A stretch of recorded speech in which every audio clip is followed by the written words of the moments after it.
This book here, How to Win Friends and Influence People by Dale Carnegie. I always bring this up because you know what's funny about names, Joe, while we're on this topic, is when I teach this in the South, CSRs sometimes look at me like I'm teaching some new age witchcraft doctrine, right?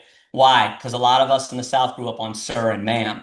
So I have to retrain them. And I always start with why. I'm not the type of trainer that's going to come and say, hey, do this because I think it's the best way.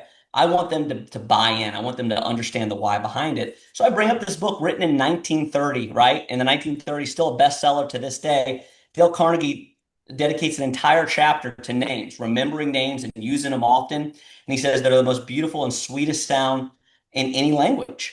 Please welcome America's service sales coach, Joe Crisara. Welcome to the Service MVP Podcast, the show that helps home service professionals master high-value sales, build stronger client relationships, and grow their business like never before. Join industry experts as they share real strategies that drive results. If you're ready to level up your service game, you're in the right place. Let's get started. It's the Service MVP Podcast. Thank you for listening and watching the Service MVP Podcast. I want to give you a copy of my free book. Just click on the link below in the description and one will be sent to you from me personally. Thank you so much for listening. Welcome to the Service MVP Podcast, and my name is Joe Crisara, America's service coach. And I'm here today with a very, it came out of the blue. I met this young man, Cory Hutcherson. He's from the sock, she's like the head sock knocker, or the socks That's it.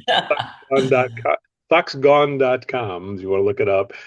Cory specializes in doing call centers and the customer service that people provide in the blue collar industry. Cory, say hi to everybody out there. Hello, very glad to be here. Thank you, Joe. It's an honor to be on your podcast. Well, Cory, for the first time meeting you, people might be just meeting you for the first time. Again, it's Cory Hutcherson. For people meeting you for the first time, who are you and what do you do today now to help blue-collar service businesses be successful?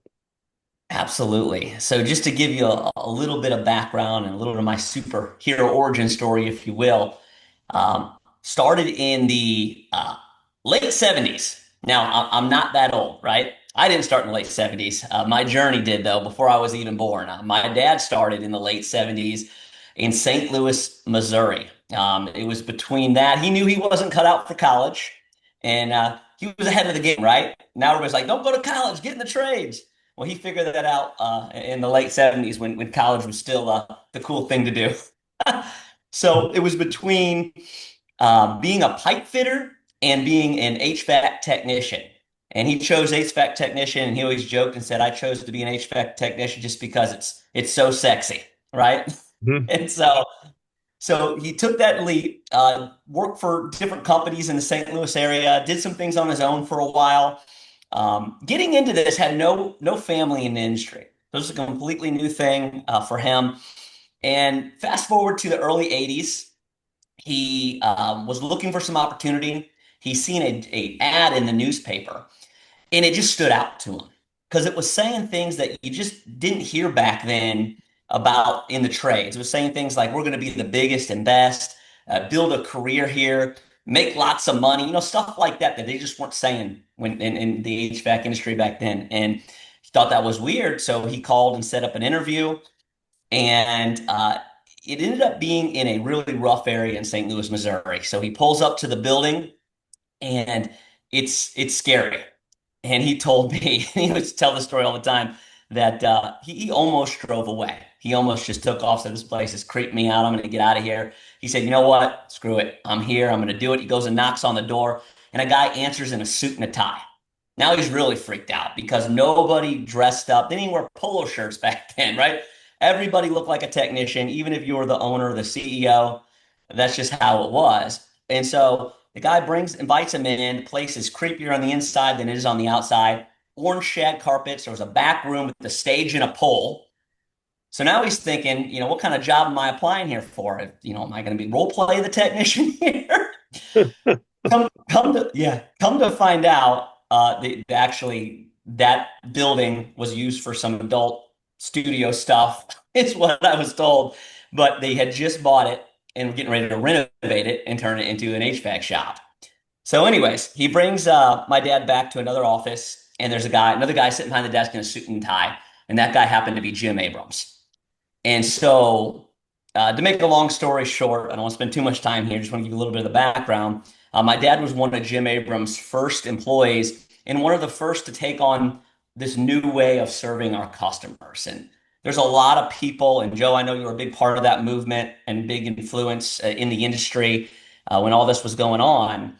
That's what I love about you. I don't think the original stuff is the best. I don't care how much AI comes out and technology, the old school wisdom, it's timeless. It is timeless. So I'm thankful to have learned that from my dad. But so was one of the first to take on that new way of serving our customers. That is the industry standard nowadays. Like if you don't know that stuff now, it's like, what are you doing? But surprisingly, there's still quite a few out there, as you know, Joe, that don't. But it's the Mm-hmm. standard in the industry.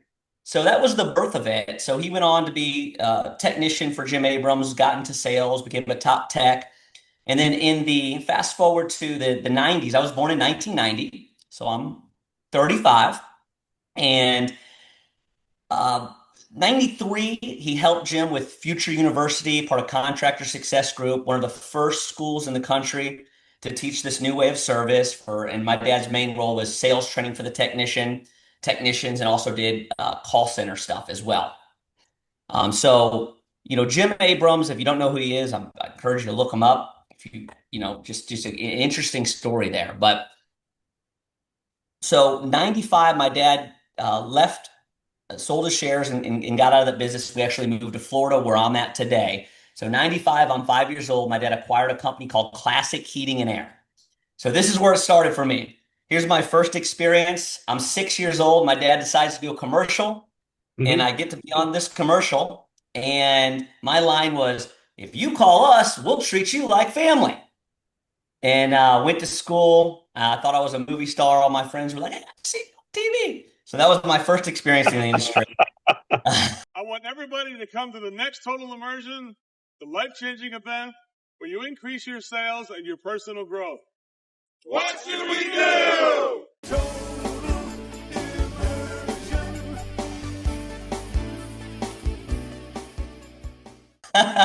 It's like, well, let me just stop you for a second there, because Yeah. your dad, Rick, who he passed away way too soon, uh, Yes. and he was a good friend and colleague of mine, and we were frenemies, I would call it, where Yeah. he'd wonder like, who? Wait a second, who'd you hire? And he said they hired Joe Crisara, and then so then I'd be the same thing. It's like, who'd you hire? Rick Hutcherson, and it's like I gotta talk. And then eventually, a mutual friend of ours, Drew Cameron, knew both Rick and I together, and he introduced us, and it just turns out we loved each other, Right. and we had it went from like, who's that guy, to just becoming a great friend. And I think one of the lessons that even Rick with his passing uh taught me is like, hey, tomorrow's not promised to anyone. And it still haunts me, the fact that he passed away so young, and that he had so much to give, but so many lessons that he taught both myself Yeah. and other people. And when you came to me, I'm like, is it the ghost of is this like the Holy Spirit is coming and bringing in this is it's coming back to me. So it's like, Yeah. I always say all roads lead back to guys like Uncle Joe or Rick, no matter what, Rick I Hutcherson, completely agree. because the influences are there. And I think that's a legacy, I think, of anybody who's trying to serve other people, is to change lives, for making a positive impact in the life of other people. And Cory, definitely, I see that's what your dad did, and what you're doing today. And when I was pleasantly surprised to hear, and your name was not on my radar until you reached out and were so generous to call me, and that's why I'm having you on the podcast. So thanks for sharing that legacy story. I appreciate that. Would you like to Absolutely. fast forward and tell us what now Yes. going on now, though? Let's tell us about the. I mean, it's a Absolutely. great story, and I think everybody should look up Rick and Rick Hutcherson, if you will, look that Yeah. up, see if you can find some, because a lot of stuff floating out there that is his material that Yep. you probably recognize, and like, oh, he came up with that or what kind of a thing, right? Yes. So it's Speaking good, of good that, to know the origin there. But yeah, go ahead and tell us update us on what's happening now. yeah, And yeah, I got questions for you with the jobs you're doing now with the call centers and yeah. stuff like that too. Go ahead.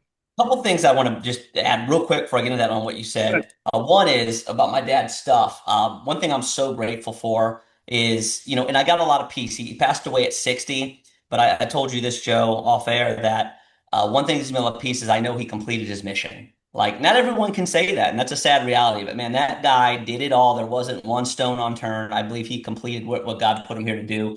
And you mentioned change life, and that's what my dad did. And one of the coolest things for me that inspired me to do what I do today, and I always share this with even the CSRs I train today, and I feel like it's the most important thing is, he lived by one of Jim Rohn's quotes: "Don't just help people with their jobs, help them with their life." And I heard technicians over and over again call my dad, and it wasn't just, "Hey Rick, you helped my career, or you helped me make more money." But the common thing I heard techs and owners call and tell my dad was, "Rick, you changed my life."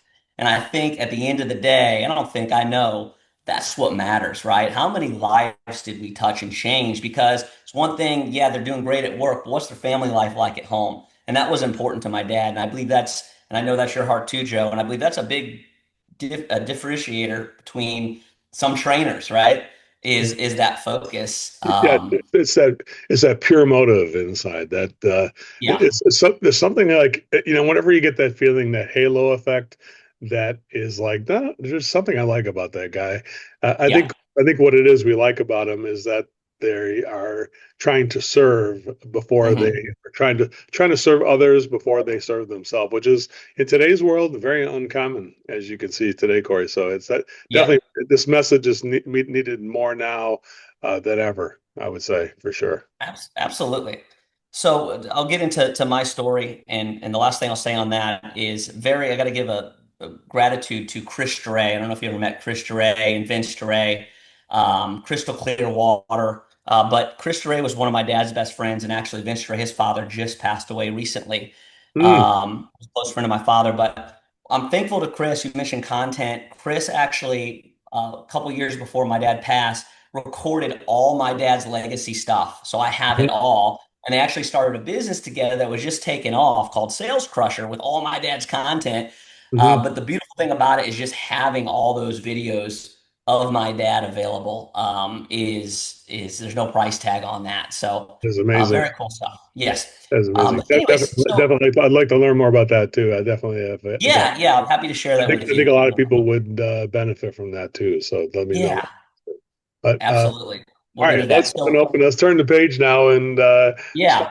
start with Corey. Fast forwarding to my recent journey. So growing up, I was homeschooled, got to travel a lot. My dad was a consultant and owned different businesses. So I got to see the inside of heating and cooling companies at a young age. Fast forward from that, naturally went into the trades. However, my first job was a youth pastor. I got saved when I was 16, had a passion for it, thought that's what I was going to do full time. But in my early 20s, felt a calling to business. So that's when I actually went in to the trades. Had a landscaping business for a while as well, and naturally became a technician, was a comfort advisor, did installs, which I'm glad I did. That built some character. Worked in different positions throughout different heating and cooling companies. And then put my feelers out, tried some different industries. I didn't just want to do what dad did. But in my heart, I always knew I would come back. So the most recent journey that me and my dad had that led me to what I'm doing today is 2019. A man named Ira Pruitt asked us to come to work for him. And this was a guy that my dad had prior to consulting for quite a few years. And Ira had about 8 locations in Louisiana, and he wanted to expand into Mississippi and beyond. So he asked me and my dad to come on board to take over Mississippi. So we did 6 acquisitions. We were part of the acquisition team and we were regional management. So we did 6 acquisitions in 5 in Mississippi and 1 in Baton Rouge, Louisiana. And we bought really good brands that were just under really poor management. Had a good reputation, good name, but under poor management. We would come in, we'd put our systems in place in the call center and sales, and we would, see 100, 200% growth in those first years and just completely turn around those companies. One thing I love to see talking about changing lives is we would have technicians that were making $50,000 a year when we bought that company, now making $250,000 a year. Mm, Life completely changed, teaching them this way of wow. service that we teach. And same thing with the CSRs too, just game-changing stuff. So we did that from not 2019 to 2021. 2021, Ira asked us both to move into training positions. My dad moved into HVAC sales training, and he Hmm. asked me to take over call center. So this is the birth of Sock Knocker here. Of course, I had a background in it, but Ira, we had 35 locations at this time because other people were expanding into other states. Hmm. By the way, Southern Air is the name of this company, now owned by Apex Service Partners. It was one of their biggest acquisitions of Apex. And Apex really pulled a lot from Southern Air. I mean, what we did at Southern Air is what Apex learned from. Anyways, just a side note. So 35 locations, we had about 2 pages for call centers. So everyone was just kind of winging it. Some were doing it well, some were rough. So Ira said, hey, I need you to build out SOPs, a playbook for the call center, standardization for the call center, onboarding process, and I also need you to develop leadership in these different regions and put some structure around this. So I spent 3 years doing that from 2021 all the way up to January 2024. And my goal was to be the best, right? And I wanted to build the best customer service department. So I learned from all the different training companies, read all the books, and I built a custom playbook for that. And to quote Jim Rohn again, because I love him, he says, don't just think about what you're getting at your job, think about what you're becoming, because what you become will ultimately determine what you're going to get. And that's my story. That's how I got here. What I became in those 3 years allows me to do what I'm doing today. I learned so much. And so when I parted ways with Southern Air, it really just came to a fulfillment. I built the machine, right?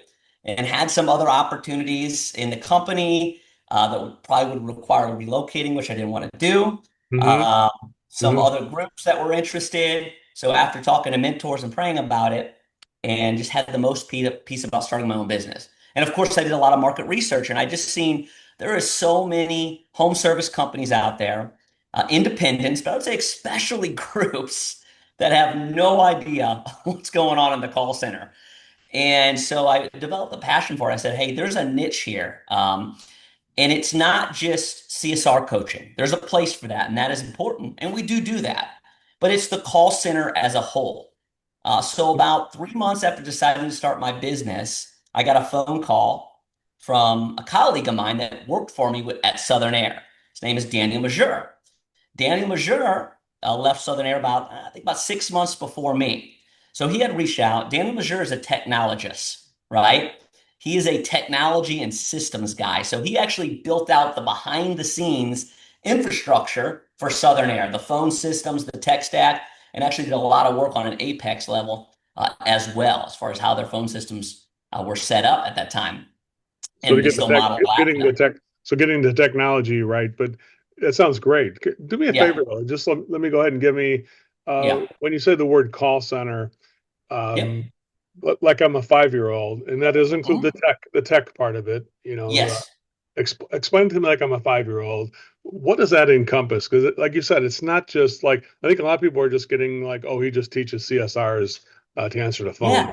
It's a lot more than that. I mean, there's a lot of with the new tools and with technology and all the rest of it. There, it's much It's more so than that much more. now, and it's basically getting people who are interested, who are looking at you to get them on the schedule. I mean, that's the bottom line. But tell us what you would define as give us the structure of the kind of work that you would do, the layers that are there, if you don't mind sharing that with us. Absolutely. And that's what Daniel opened my eyes to because I'm a people and process person. So I Hmm. am the CSR coach, I am the trainer. I like developing the SOPs and the scripts and all that stuff and developing the people. And that's important, right? But what I didn't realize until Daniel opened my eyes was the behind the scenes stuff is just as important, the technology. So to give you some examples of that, I can train a CSR and coach them. They could be the best CSR on the planet. But if the phone system is not supporting the CSR, that can still create friction and a bad customer experience. A couple examples of that. How the call routing is set up. That's a simple example. we audit call centers often and found that the way their calls are routed are creating friction in the customer experience. It's taking too long to get to the CSR, or something called an IRV, which is an auto attendant. We all familiar with that. You call, and it's the first thing. It's the robot. Now, I'm not talking about AI at this point. We're into that too, by the way. There's a place for that. But just that auto attendant that says, press one, press two, press three. Hmm. Sometimes that's a mess, or multiple, you're hearing multiple times, this call may be recorded. Then it tells you again, this call may be recorded. So those kinds of things can create, regardless of how great your team is set up, your people are set up as far as their customer service level. If your phone system's not right, that can affect the customer experience. Long ring times, long wait times, the tech stack you're using, just the quality of the audio on the phone, Hmm. the clipping, different things like that, could give you a list. And what I would encourage everybody to do is, I have a show called Booked or Busted on YouTube. You could just go on YouTube and look up Booked or Busted. Hmm. And Hmm. me, Daniel, yep, we call centers all around the country and we audit them. We make one call. I don't know if you've ever seen one bite pizza reviews, but it's kind of like that. Not Hmm. one bite, everybody knows the rules. One call, everybody knows the rules. You either book it or you bust it, and we score it. So I score the call on a people and process of how the customer service level was, and then Daniel will score on the technology. I call him the call center whisperer, Joe, because he hears things on that call. It's unbelievable what he picks up on of what's Hmm. going on with the technology and stuff. Really creates friction in that customer experience.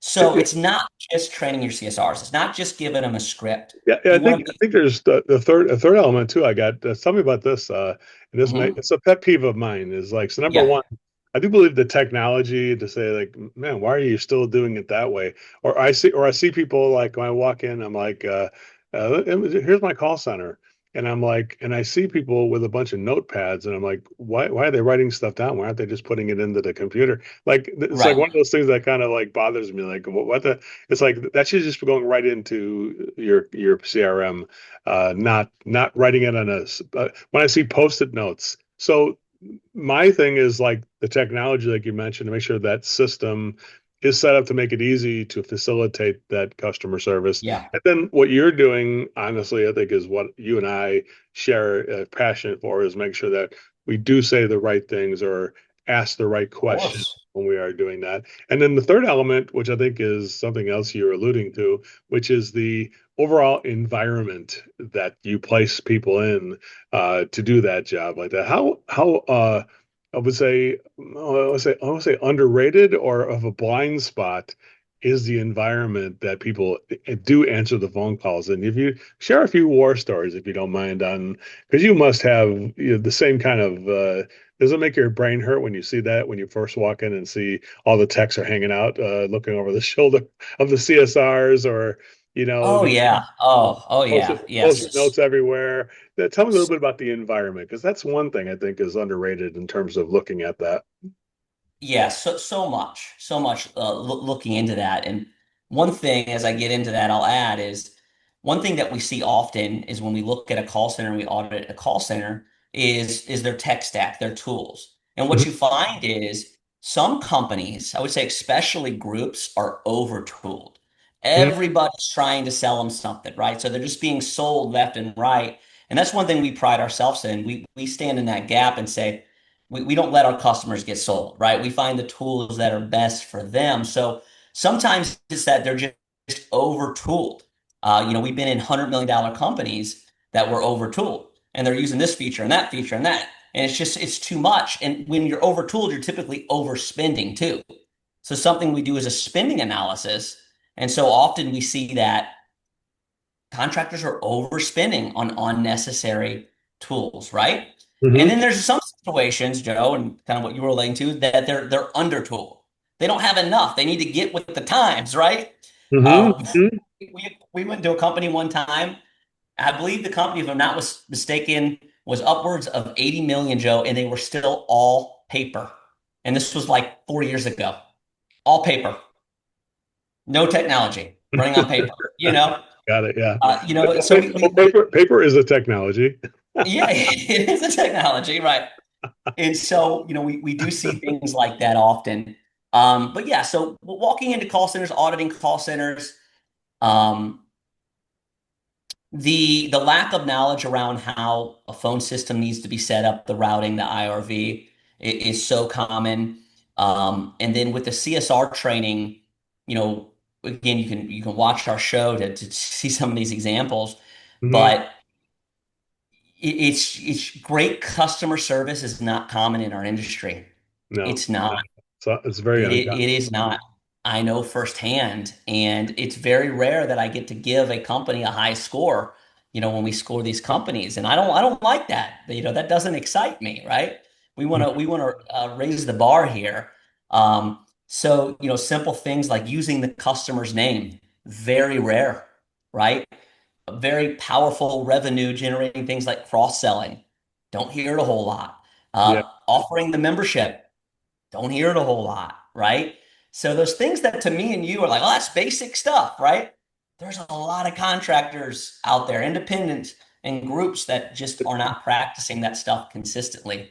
And it's not good.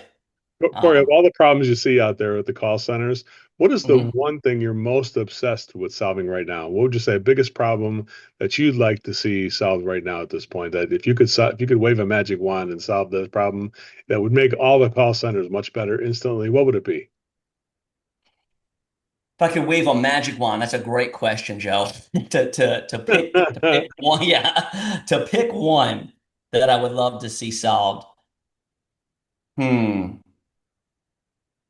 I would say that I didn't just stump you now, did I? no, no, no, no. There's just so many. I'm just trying to think of. You're being thoughtful, I guess, right now. Go ahead, Yeah, tell me. yeah, yeah. You got to pick, If you I got to pick one. What's the one problem that yeah, really sticks in your craw that, man, we got to get this. If I had a mission to solve this yeah. problem, I I would would say do the it. two things that suffer the most I see in call centers is one that seems simple and like, oh, not that significant, is using the customer's name. That is so powerful for customer service and skips so often. So that would be one, and the other one is building value, and setting proper expectations. So I Mm. say those are the two big things on the customer side that I consistently see are lacking. And building value is so important. How we set up our technicians for success, and using that customer's name. Both You know, are very there's two important. elements of it. You know, the first one does the first one starts to begin to do that second one, which is Yeah. when you use the name. There's a science behind that called achieving the halo effect, which Hmm. is defined by that feeling of I don't know what I like about this guy, but there's something Yes. there's something I like about him. I don't know what it is. Probably it's the fact that he's using your first name on a on just the right basis. Like there's an overuse of the first name sometimes because you're just like, all right, Yes, definitely. and then there's a I would rather hear that, Joe. I like overdo it because yeah. no one's hardly anyone's doing it right now. So I'd rather Yeah, I hear think too I'd much rather than tell you not to than I'd not rather at tell you to all. pull it back a little bit than to. Yeah, It's right. harder to get somebody to pull it back down a little bit than it is to get them started with. But that halo Yeah. effect is such an important, and that does create confidence when I start using your name, as well as it does create more value because now you know it's a that you're keeping it that the person I'm talking to is keeping in mind the benefit that I'm going to get from the service because you Hmm. can't use the person's name unless you're directing whatever service that you are giving them right now. Hey, Corey, let me go ahead right now. It looks like you're busy. Let me go ahead and get you on the schedule now. This way you don't have to remember to call me back. And Hmm. like, that kind of a thing like Absolutely. that, which is like, if you start using a name, you start to care more. And when you start to care more, that's when good service hits the Yeah. sweet spot to me. What do you think about that? Like, if you said, if the slogan of the company was "We care more," Hmm. what would you say to that slogan? What would you respond to that? Yeah. I think we all need to care much more than we do about the phones and about customer service. This book here, How to Win Friends and Influence People by Dale Carnegie. I always bring this up because you know what's funny about names, Joe, while we're on this topic, is when I teach this in the South, CSRs sometimes look at me like I'm teaching some new age witchcraft doctrine, right? Why? Because a lot of us in the South grew up on sir and ma'am. So I have to retrain them. And I always start with why. I'm not the type of trainer that's going to come and say, hey, do this because I think it's the best way. I want them to buy in. I want them to understand the why behind it. So I bring up this book written in 1930, right? In the 1930s, still a bestseller to this day. Dale Carnegie dedicates an entire chapter to names, remembering names and using them often. And he says they're the most beautiful and sweetest sound in any language.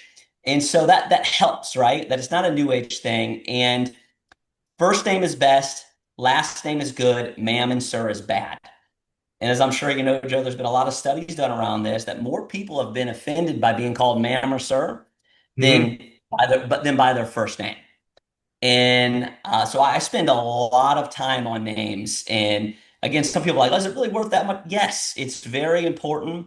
It's one of the most important things in my book when it comes to building rapport and trust with your customer, which is your target and your goal. So the only people I watch out for, which I'm sure you're familiar with, is doctors, lawyers, professional people. Sometimes they prefer to be called doctor or Mr. or sir. But for the majority of your customers out there, they love to hear their first name. And there's a right and wrong way to do it. But I like doing it right in the beginning. It's a great day at such and such company. This is Cory. Who do I have the pleasure of speaking with? And they say, this is John. I say, well, hey, John, thank you so much for giving us a call. How can I be of assistance to you, right? So I get to use their name right out of the gate, and then I can use it. I like to use it at least 3 times is always my target. But for those out there that maybe your CSRs aren't doing it and you're listening to this, you're like, I need to do that. Start baby steps. Just get them to ask in the beginning of the call. That's the first step. The second step is just have them use it one time in the greeting. And then once they get good at that, they can add it a second time somewhere in the middle, right? Hey, John, we're going to send out our 5-star technician, right? And then at the end, John, thank you so much for calling us today. We're looking forward to serving you. And it really does wonders and works magic. Well, Corey, Knocks their socks off, as I I would think say. it's a great takeaway from everybody, whether you are working in the field, whether you're in that call center, whether you are a supervisor talking to your coworker, or you are your coworker talking to your boss. I think honestly that it's a universal tool of creating value and connection, Corey, that I think is underrated, and I think sometimes just forgotten because we're so busy focusing on ourselves and what we're trying to get or what we want to. Yeah. It's like anything we just do alone by ourselves, isolated, it always turns kind of like to it turns bad. But the thing that's bad, but it doesn't. It doesn't really serve us the best. It doesn't, like the opportunity we all have out there is the connection we make with people. And I think you Yeah. definitely typify that by you just calling me out of the blue and just wanting to. He didn't ask me to be on the podcast. I just it was my idea. I think he might have known that it would be an idea I would have. I'm not sure. Actually, I wasn't aware. I should have been aware of it, but I was not aware of the podcast. So no, that wasn't my I want to get on objection. there. I want But to get on your show now. I want to go on some of those things and be. I want to be the secret caller. And no, I I'll would have to, love you to, Joe. I would love you to. We haven't done guests yet, but that's because I started a podcast as well. But more moving away from that and focusing on the booked or busted. But I want to bring guests on where I do my people in process, what I call my SOC score, the customer yeah, service. Daniel does his tech score, and then we're gonna have our guest score, right? So I think it would be a nice. lot of fun. So we'll schedule that. I'd love to Um, see that. I love this. I love the. Actually, I was sold best practice training by a guy who did that. He came into a seminar room, and he's like, "So you guys think you answer the phone good? Yeah, we all think we do." And it's like mhm. then they all recorded while we were in the first hour of the seminar. They were recording our CSRs, and then Oh yeah, they that's played great. it. It was Maurice Mayo, Uh-huh. back in the early '90s. Your dad definitely knew Maurice. Uh, Okay. he was on his own little track, but he called everybody's office and just it was we all just were made our guts turn in front of us, and because we Yeah. played it in public in front of on the stage in front of all of us, and we were like, oh my god, I can't. Yeah, my CSR is like, yeah, the boss isn't here, he can't get you a price on that. He's at a seminar learning how to make more money. That's what she told Yep. the customer. Yep. So anyway, Uh, some it, good stuff there, some good memories. But hey, Cory, I think our time. Of course, I think I could talk with you for hours and mhm, hours. I don't think I could probably end the conversation. mhm. Thank God we do have a little bit of a stop limit here because of the show and what people expect to listen to here. But Cory, how can people learn more about your service and the service you offer so they can just have a phone call? And by the way, it doesn't have to be a gigantic call center. I mean, sometimes the call center is just three or four people or two people answering the phone. Is that true? Yeah. You don't have to have 25 Nope. people to do. You could Nope. do We two, will start. three people. Yep. So our ideal customer is somebody that literally just started your technician that just started your business and you're the one answering the phones. I'd be happy to talk to you and start laying the foundation as you build and scale. It's a good time to get an idea of where you're going, all the way up to large private equity groups, that have, multiple locations. There's really no limit there. We're able to help because the reality is where it all starts is with that call center audit. We call in and we play the customer. So we want to experience what the customer experiences, whether we're making the phone call, whether we're scheduling online, whether we're talking to you through web chat or filling out a web form. We look at all those things and we're looking at it from the people and process side and then the technology and system side. And so that's Hmm. where it starts. And it's called an IQS, inbound quality score. We give you a full report that shows you what you're doing really well, the areas that you need to improve, and then and then areas that we can help you get that in. So very very robust report, but it just gives you. You probably heard the saying, "You're too close to the trees to see the forest." Right? Sometimes getting somebody else's perspective that has the expertise that's niched in that, it does wonders, and you Yeah, start to I think see sometimes things.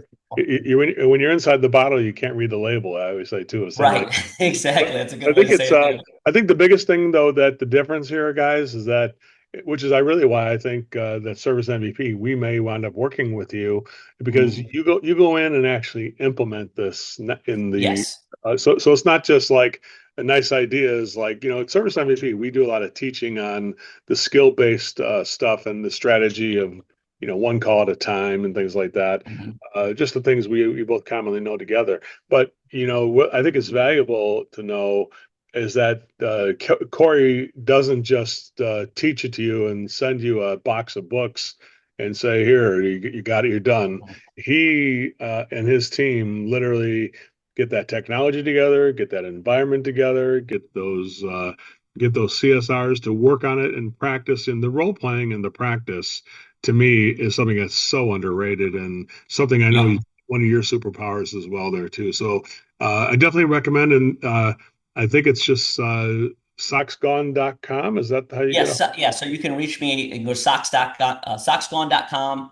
You can call me on my cell at 386-569-4842 or text me or email me at Cory@socksgone.com. Happy to help you in those areas. But Joe, you said it just in closing is going in what we call it as fractional CXO. So whether you're an independent or a large group, we become an employee for you and we usually hang out with you for about a quarter. And yeah, we're hands on. We're your acting CXO, and we're in there getting things done and making things happen on that technology side, building out your phone systems as well as your people. So Cory, that is thanks it. for the service you provide the industry. Thanks for reaching out to me, and thanks for providing some golden nuggets to people here that they can implement today. I really appreciate that. Thanks so much. And everybody here, thanks for being on the Service MVP podcast. We'll see everybody on the next one. Have a great one, everyone.